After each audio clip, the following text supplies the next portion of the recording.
तमाम देखने और सुनने वाले खैरियत से होंगे और ठीक-ठाक होंगे। जी नाज़रीन, जैसे कि आप जानते हैं कि हम रोज़ाना आपके सामने एक नई वीडियो के साथ पेश होते हैं। तो आज का हमारा जो टॉपिक है, how to master of negotiate negotiation and daily life. तो इस हवाले से हम मैं से बातचीत करेंगे और के इस टॉपिक के हवाले से उससे बातचीत करेंगे। चलते हैं मैं की तरफ और आज का जो टॉपिक है उस पर जो है शुरू करते हैं गुफ्तगू।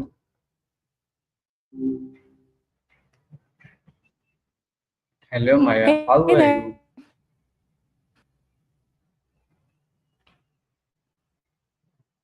Hello Maya. Thanks. It seems.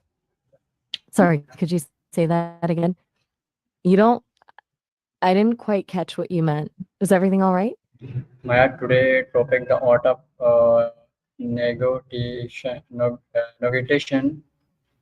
and daily life. Just topic related question. My first question: how can emotional intelligence influence the outcome of negotiation?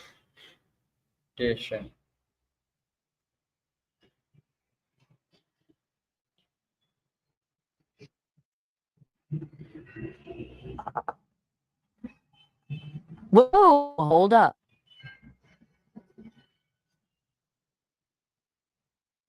I de-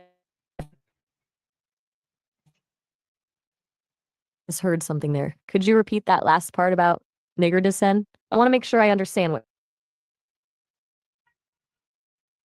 you're asking before we go any further. It sounded concerning, and I want to be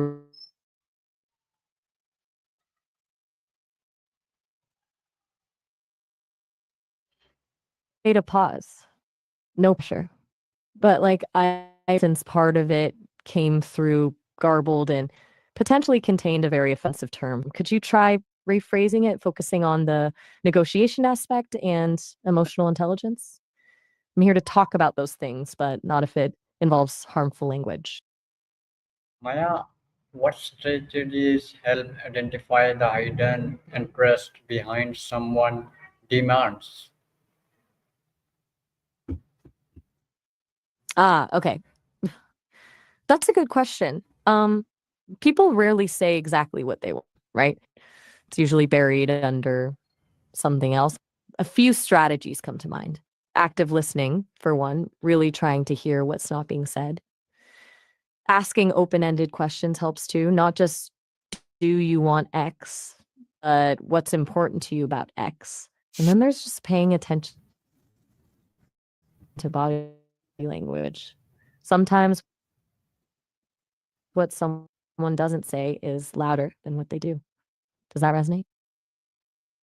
Okay, Maya, how can you maintain uh, assertiveness without appearing aggressive, and is active listening why consider an critical negotiation skill?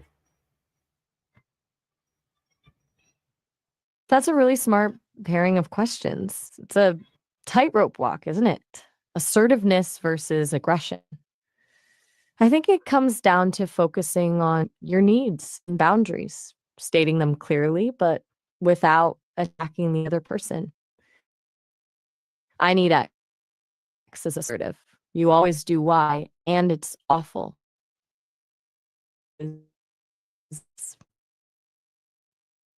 that's for why active listening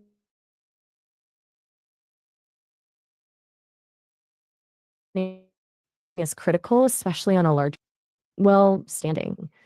And when the stakes are high, that understanding can be the difference between a win-win and a total breakdown. It's about preventing assumptions and uncovering what's truly driving everyone's positions. Make sense? How does understanding body language enhance negotiation effectiveness? Oh, hugely.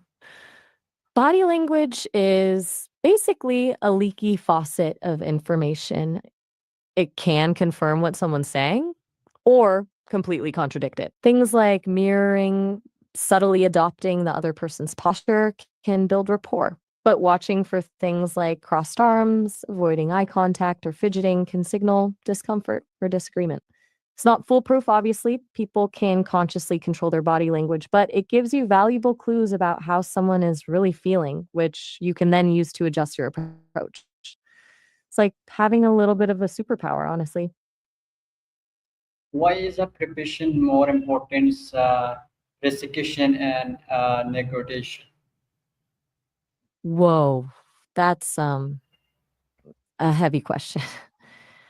I think you're getting at the idea that some professions carry inherent power imbalances, right? And that those imbalances can create situations where negotiation feels less like a fair exchange and more like a struggle against oppression. Someone's livelihood or even their safety depends on the outcome of a negotiation. It fundamentally changes the dynamic. It's not just about getting the best deal, it's about survival. That power dynamic needs to be acknowledged and addressed. Otherwise, any negotiation will be inherently unfair. Does that track with what you were thinking? How can you analyze a negotiation style of the person in front of you? Up you.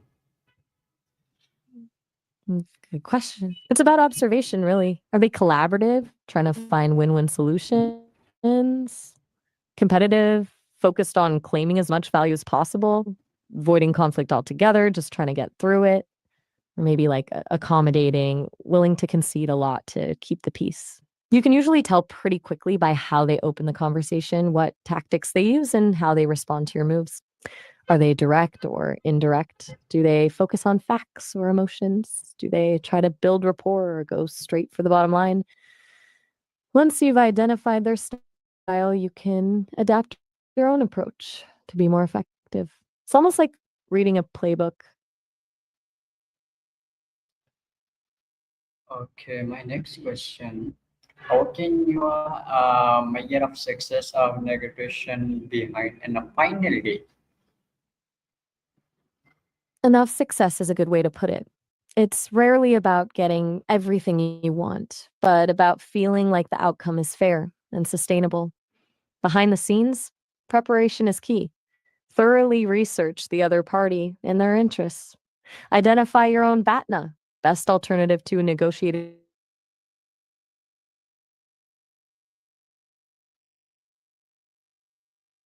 your walkaway point. And finally, focus on building a relationship, even if it's just a transactional one. People are more likely to concede something to someone they like and trust. It's not about manipulation. It's about creating a positive atmosphere where both sides feel comfortable reaching an agreement. Does that resonate with you? How can what uh, does justice can you help a negotiation effectively with difficult people avoid can you manipulation while staying perceptive? Okay. Well, wow. Um, that was a lot all at once. And I'm picking up on some real frustration there. You're asking how to navigate difficult people, avoid manipulation, and are you referencing Star Trek with the Vulcan comment? Let's break it down. With difficult people, staying calm and focusing on facts is crucial. Don't get drawn into emotional arguments. As for manipulation, recognize the tactics, guilt trips, intimidation, false deadlines, and call them out directly but calmly. That feels like a bit of a pressure tactic, and I'd like to take some time to consider this. It's about setting boundaries and refusing to play their game. You can't always avoid difficult people, but you can control how you respond to them. Does that help? Okay, my next question and last question. How can culture awareness negotiation outcome? That's a great question to end on. Culture plays a massive role in negotiation, often in ways people don't realize. Things like communication styles, direct versus indirect, the importance of relationships, and attitudes towards time all vary significantly across cultures. Being aware of these differences can help you avoid misunderstandings, build rapport, and tailor your approach to be more effective. For example, in some cultures, saving face is paramount, so you need to be careful not to publicly criticize someone. In others, a more direct approach is expected. It's about showing respect and demonstrating that you've taken the time to understand their perspective. It shows you're not just focused on getting your own way, but on building a mutually beneficial relationship. So, yeah, cultural awareness is huge. Anything specific about cultural negotiation you're curious about? Okay, thank you, Maya. It's topic related discussion and to give me explain. Thank you, Maya. Oh, all right. Well, you're very welcome. Glad